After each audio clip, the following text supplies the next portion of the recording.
As the abrupt and unexpected changes in normal routines of life, driven by the coronavirus pandemic, have gathered force over the past month, such as the social distancing, the stay at home directives, the concerns about avoiding contracting the virus, it would not be surprising, one would think, that stress and anxiety levels are rising, and not only among those who are already suffering from depression or some other mental condition. We had a chance to talk with Laurie Zeef, a therapist based in Manchester with Elm Counseling, and she shared with us some of her thoughts and observations about how the new normal may be affecting people.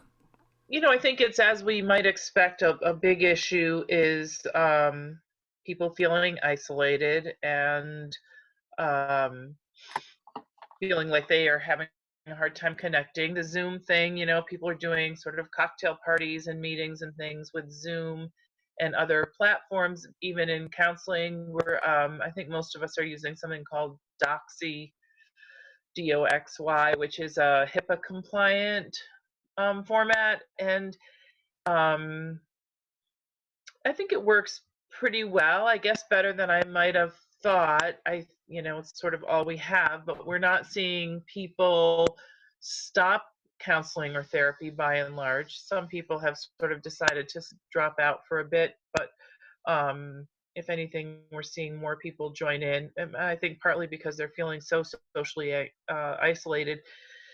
And of course, we've got the fear of the unknown, which for all of us is a big deal.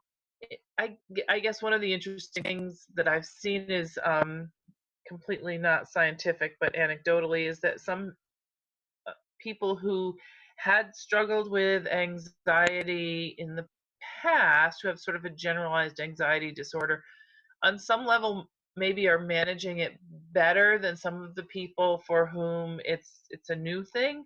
I don't know, something I've just kind of noticed, and maybe that's for people who typically don't struggle with a lot of anxiety, the lack of control that we're all experiencing, and the lack of understanding of what the future looks like is very new to them. And so that's kind of, a new challenge to work through.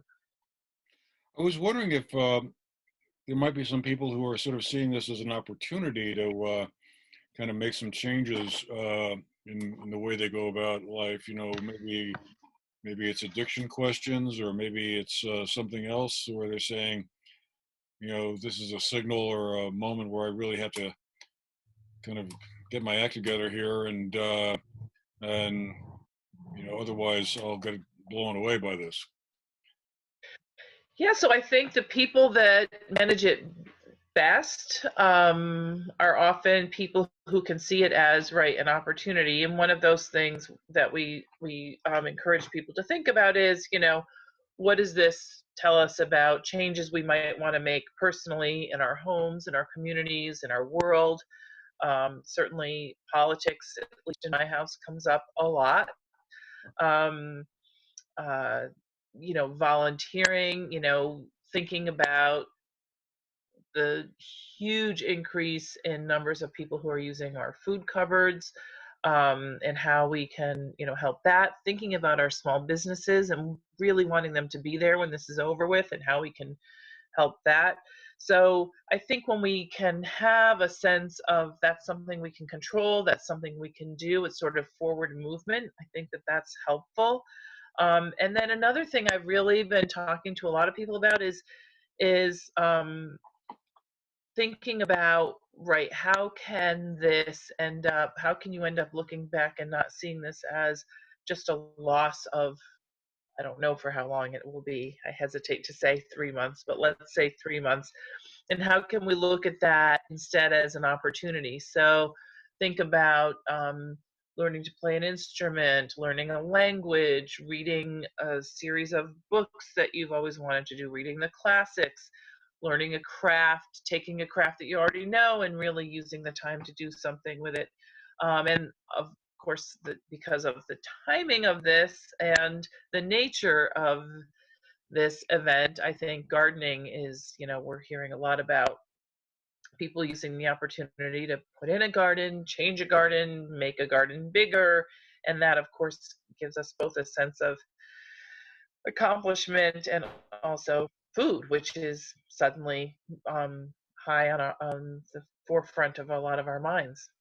Mm. Day to day, really normally our lives have a lot of structure, and now sort of very suddenly for a lot of us there's no structure. So we really talk a lot about keeping structure in, get up, take a shower, get dressed, at least 30 minutes a day of cardiovascular activity. We're fortunate here that we live in a place where most people have an area that they can get outside and still be socially isolated. um, you know, Eat well, sleep well, self-care.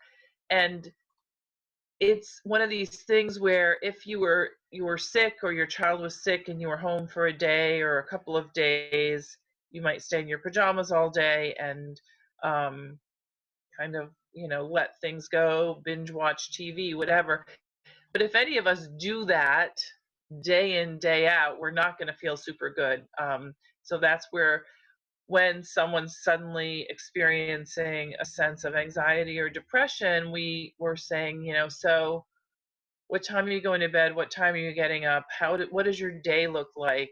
And honestly, if anyone stays in their pajamas and binge watches TV days on end, you're going to feel depressed. So let's start to change some of those things and get people back on track with some sense of structure around their time. Typically they'll feel better. And we know for sure that exercise, real cardiovascular activity, at least 30 minutes a day, we've got a lot of studies that show us that helps depression and anxiety. And if you're not someone who has previously struggled with depression and anxiety, that might be some new information for you that might be helpful.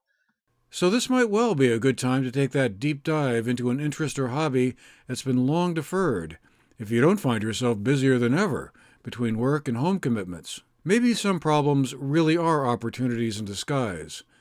Now is certainly a good chance to test that theory. For the GNAT-TV News Project, I'm Andrew McKeever.